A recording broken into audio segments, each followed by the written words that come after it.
So Keith, yeah, welcome. And thank you for making some time for lockdowngeneration.org. I really appreciate that. So you are the director of talent at Gousto. I think Gousto is very well known across the UK now. But perhaps we can start by giving a bit of a short introduction for people who have not heard of the company yet, and tell us a little bit how it's like to work there. Yeah, definitely. And great to meet you. And thanks for your time as well. Well, Gousto, I mean, I joined Gousto in December. So I've been with the organization for 6 months now as talent director. The company itself, to take a step back, is basically a UK-based recipe box delivery service. So we deliver perfectly proportioned ingredients for you to prepare your delicious evening meal in your kitchen. And we're, in terms of the market we're in, we have one of the biggest kind of ranges of recipes. So we're very, very keen to sort of try and service every possible taste you might want, whether it's a curry one night, a salad the next night, whatever it might be. And through that, we're getting more and more customers through excellent word of mouth and through some brand advertising we're doing. And it's been a crazy place to work this last 6 months. Like I joined at a time when, due to the pandemic, which has obviously been a very difficult time, more people have been at home through that period. And more people being at home equals more people cooking at home, which equals more people interested in Gousto. And because we've got a great proposition and we've got, you know, some good stuff going on, our business and demand for our service and product has been really, really high the last year, 18 months. So upon the shoulders of my team sits the growth of the business to sustain that demand and service our customers. And it's been great, full on, lots to do, lots to learn. And yeah, it's been a good 6 months so far. Yeah, and it's interesting you mentioned growth, because the company exists since 2013, 2014, if in fact, the founder, Timo, you may have seen on, if you go into YouTube and look up Dragon's Den, he did a pitch on the program back in, I think, 2013 with his then co-partner. So yeah, we started around that time. Yeah, exactly. So, and now I think you're working with 500 to 600 people in total. Is that right? Well, ask me again tomorrow, and the number's higher. It goes up every day, but I think we're getting on towards about 1,200 people now across all of our sites. Like, you know, about 12 months ago, we were one head office in Shepherd's Bush in London, and we kind of had one factory with a second factory opening. We're just about to open our third factory in Thurrock in about a month or so. And then we're opening a fourth factory up in the northwest of England in the end of this year, early next year. So it's just very, very big growth. Yeah. Okay. So apologies, my information was out of date when I said 500, 600 people. Yeah. But you are the director of talent. Yeah. So I guess you play a very important role in scaling the company as well, looking for the right people. So maybe from your perspective, can you tell us a bit what kind of people are you looking for? Are you people? What qualities do people have to have the cultural fit with Gousto, for example? Is what is important for you as a director of talent? I mean, it's a really good question. I mean, first of all, like basics first, we've got lots of roles in different parts of the business. Yeah. And I've worked in quite a few organizations now, but this is a bit unique for me in that we have a traditional head office kind of business, which is all of your kind of like expected functions, marketing, sales, etc. Huge IT team that do a lot of data analysis and develop superb algorithms that enable everything to just work. And then we have like our operations and fulfillment arm, which is the factories based in Spalding and soon to be Thurrock, etc. So we've got a huge range of roles that span almost like two organizations in one, really. So you're first of all trying to figure out, okay, what's the broad role related knowledge people need to have to sort of be okay and successful in a job. But beyond that, like to your point around culture, we have at Gousto a set of 3 ownership principles that we live by, broadly broken down into dream, deliver, and care. Now, these aren't just words on a poster that's stuck on a wall in head office. Like, we actually kind of evaluate ourselves against these principles every day in performance and all that kind of stuff. So we're looking for people who, in addition to kind of role-related knowledge, can bring with them ways in which they can demonstrate to us in their life, in their career, whatever it might be, that A, they can deliver. So when they say they're going to do something, they know how to get it done, or they know people to help them get it done. That's kind of part 1. 2, they care about what they're doing. Like they care about it in terms of their passion and their instinct and what their interests are. But also if it's a customer role or a role in which you're interacting with lots of people, you care about those people. Like our customers are key. So we need people to understand that and buy into that and really, really care about the customer and the journey the customer's on. And then finally, dream. Like, I don't want it to sound too cheesy, but it's like everything that we're doing at this moment in the company, we're solving problems in some cases for the first time. Like we've never grown this fast. You know, our business has never had 3 or 4 factories before. So we're encountering challenges we've never encountered before. That's A, really cool. B, a bit scary. So in the dream category, really, you're looking for people that can adapt, that can challenge convention, that can innovate, that can just think beyond what is on the immediate horizon to figure out the way to get things done. And if we try and put all that together, you're trying to look for people who have got the attitude, the kind of go get them spirit that kind of brings all that together and can be demonstrated through the usual channels, interviews and that kind of stuff, if that makes sense. No, definitely makes sense. I mean, it's. I wouldn't say it's a startup, of course. Let's call it maybe rather a scale up. So there's not, well, to a certain extent, of course, maybe processes are still not there the way it is in a huge multinational. So you need people who can take that initiative, who can be responsible for what they're doing, who can take action basically. And yeah, so I think that environment requires the kind of people. If I make my own assumptions about what you're just saying, yeah. Yeah, I think the headline kind of soundbite would be thrive in ambiguity. Like you've got to be prepared to have days where it just kind of comes at you a little bit, and almost seeing that as a challenge and relish that and figure out like, okay, what do we do now? And it's, as I say, like I enjoy it. It's kind of fun because you don't have 2 days that are the same typically. Yeah, exactly. Okay, but actually that brings me to my next question, because when I hear you talk about the qualities that people at Gousto should have when they join, how does the younger generation fit in with this? For example, is experience important to you? I can imagine that experience to a certain extent is always important for certain roles, but how important is it? Because obviously you're talking to lockdowngeneration.org, so we are having special attention to younger people who just graduate, people with just a few years of experience. And the thing they often run into is, or the objection for not getting a job is often, yeah, you lack experience, right? Yeah. That's one of the biggest things that they run into. How important is this for you? Is this a deciding factor? Do you also look at rather potential or potential rather than experience when working with young people, for example? Yeah, that whole you need experience thing can be a bit of a pain actually, because I've been through it as well. And it's one of those answers where it depends. Like for me, there's certain roles in the organization where if you don't have the experience of building a piece of machinery that enables a box to go down a production line, that's going to be a hard job to learn in our environment, right? But as we grow, we're developing a range of roles where we look more for potential, and we're figuring out what is the baseline skills that a person can bring. That's not necessarily you've done a job for 5 years and hooray, that proves you can do the job, but it's more, what are the baseline skills and behaviors that you have that enable you to thrive at Gousto, and then with good coaching and development, really go on and learn your trade. So one example of that, now we're getting bigger, and we're getting to the size now where we can think about how we can nurture people more and develop people more. This year we're just launching our new tech Talent Academy, and we didn't have this last year. And what that is a early kind of pilot scheme of a broadly speaking new grad program that brings people in from recent degrees or existing degrees, whether it be internships, that kind of stuff, to go and work in our new graduate program in our tech organization. So software engineering or the data analysis work that goes on in that org. And we're doing that for the first time this year because we've reached the scale now where we can absorb people and give people space to learn and train.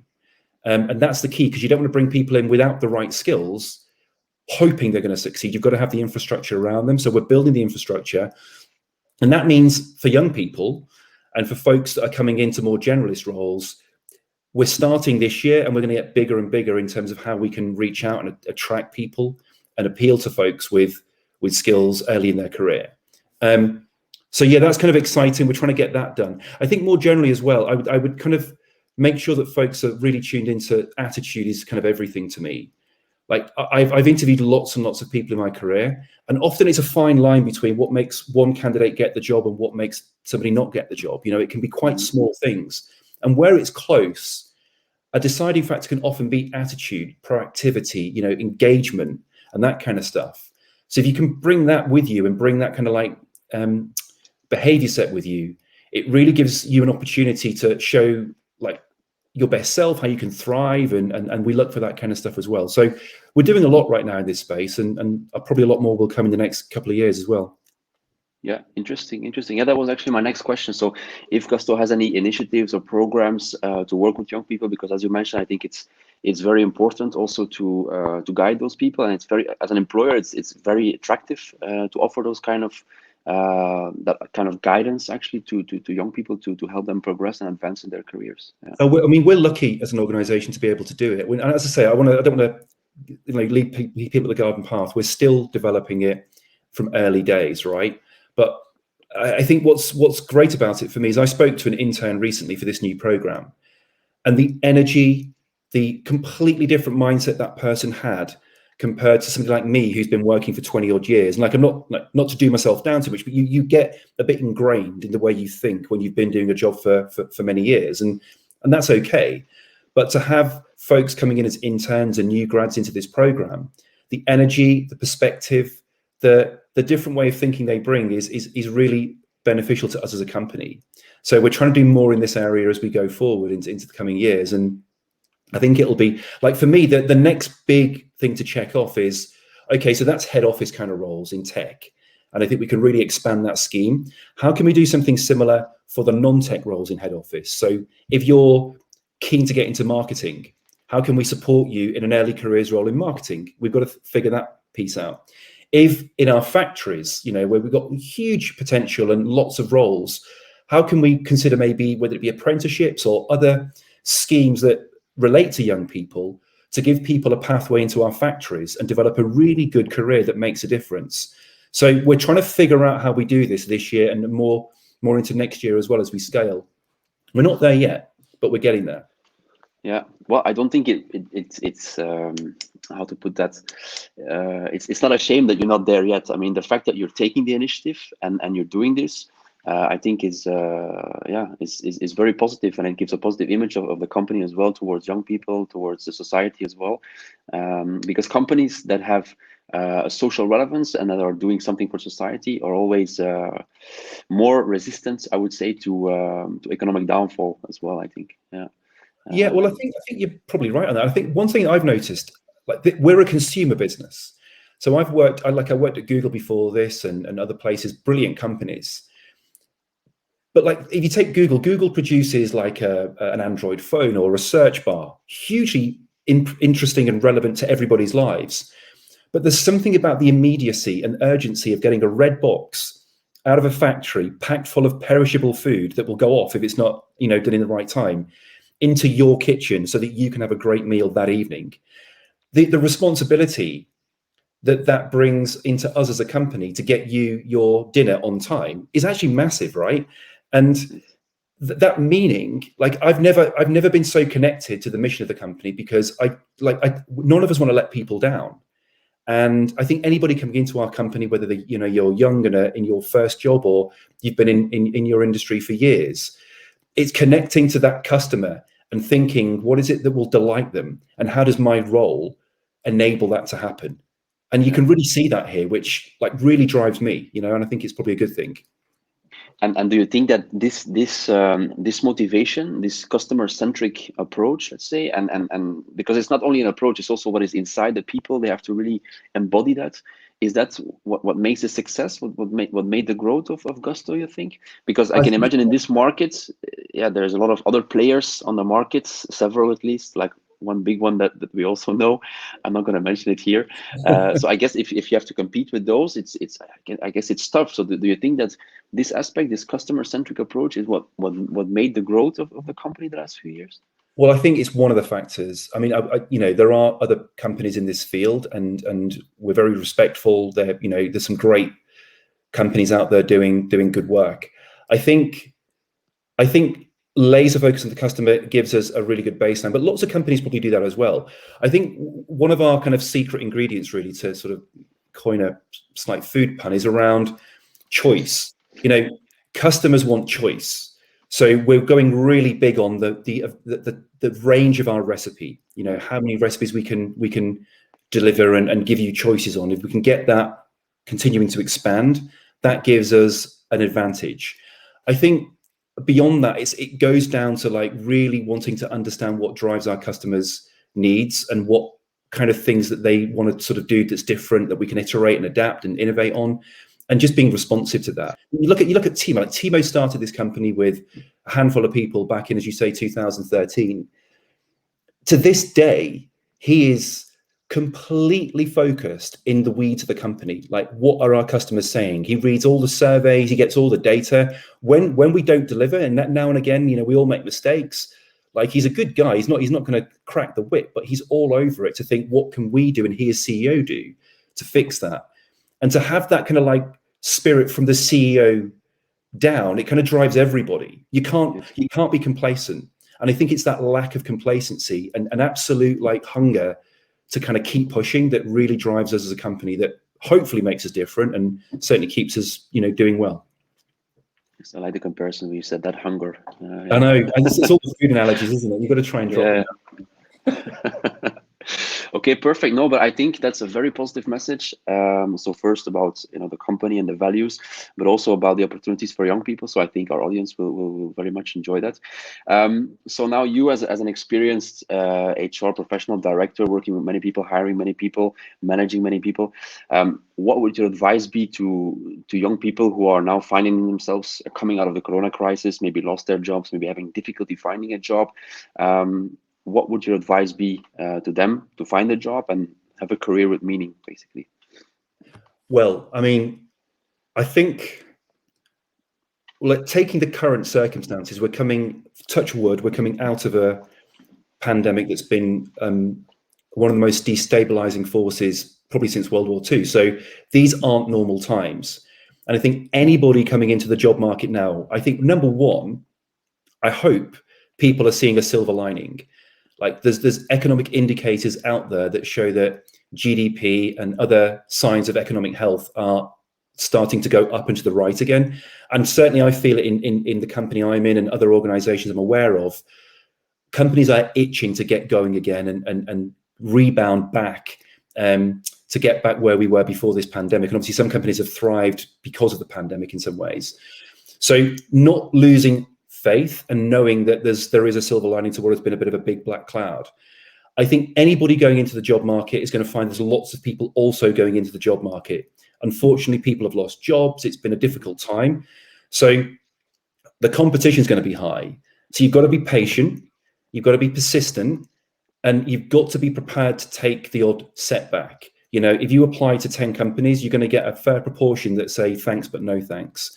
And you've got to be tough, and you've got to sort of see that through and not get too despondent. We've all had it. It's not fun, but if you get through that and you have that resilience, you kind of move on and you keep going, right?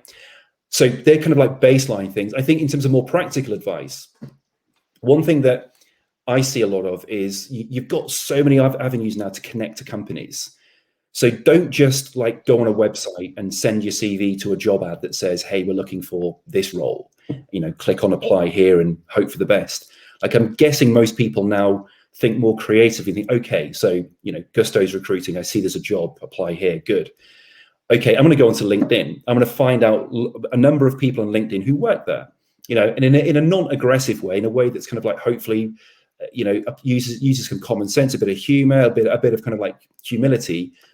You're going to connect to those people, and you're going to try and get yourself noticed more than, say, you would if it was just a CV being sent to a job advert in the market. So using your brain to try and find ways around the side and open up conversations, because the minute you're connected to an individual in a company, your chances of getting a job with that company go up. Doesn't always guarantee success, and there's lots of stuff you've got to do as well, but trying to get those connections, I think, is really important. And I think like I was debating whether to say something along the lines of like go into stuff that you're passionate about, but it's a bit of a cliche, and B, I'm not even sure if it's that relevant now. Like a lot of jobs out there have elements which are hugely interesting and you want to get stuck into, and it really drives you. And some bits are a little bit like you've just got to churn through it, right? There's you know, my job has got I'm so lucky to have my job. But there's elements of my day where I've just got to get through, like I'm analyzing data to figure out headcount plans. It's interesting, but there's a lot of churn there, right? So accept that, you know, you're going to go into a role where you're going to have elements you love and you thrive in, and elements you just need to get done and push on. And using that to try and drive yourself and find the meaning to the bits that you enjoy. So you're not narrowing your search too much. So keep it open, be broad, and not be too knocked, I suppose, by disappointment when it's a competitive market. I think they're the obvious things that stand out to me, but any thoughts that you have on that? Yeah, no, I think you're absolutely right, because I'm not sure if I'm seeing myself. The image is the quality is going a bit down. I don't know if you see that as well. I can see you. But I think the 2 points. Okay, because I see myself not so well. Anyway, for the viewers, no worries, we'll fix it later. No, but I think the 2 points that you mentioned are extremely relevant, because the first point is something that I say to people as well. So people think, yeah, I sent out 100 CVs, I did 100 applications, and nobody's coming back to me. Yeah, I mean, I appreciate the effort that you did, but it's like you mentioned, applying for a job is just it's not only submitting your CV and then waiting. You know, it's about capturing the attention from people, connecting with someone, being creative about capturing that attention from the hiring manager, from the recruiter, from the HR person. So it's not enough. It's simply not enough anymore just to submit your CV. So I think that's extremely relevant. So people have to maybe think a bit out of the box. I mean, I know it's easier said than done, but it's absolutely necessary. If a job is posted on LinkedIn or wherever it may be, and you apply, yeah, you will not be the only one. You know, there will be many people applying, especially now in these times, especially if you're a graduate and if you have less experience. So, and if you are open to more things than one specific direction, there will be more people applying for the job. So you have to do more than just, you know, sending your CV basically. And then the second thing about passion, yes, I think because I made a video clip about that as well. I think it might be a bit overrated, because it is true, and for some people it definitely applies. If you have a very precise passion and you can find a job in that, it's perfect, it's brilliant. But yeah, what is a passion? How many people really have a passion, you know, a real passion? And then finding a job in that, if you already have one, you know, because sometimes it's very difficult to define what a passion is. So that might be because you hear that advice quite often, you know, look for something within your passion, but I'm not sure if that applies to everyone. I think it's very difficult for everyone to do that. I agree. I agree on that point. I feel quite strongly about that point, because I completely agree. And I think you can find meaning in any job. I'm not saying do something that's really dull, that you really hate. That would be ridiculous. But, you know, you're going to get jobs where it's 60% great, 20% good, 20% a bit of churn to just get through it.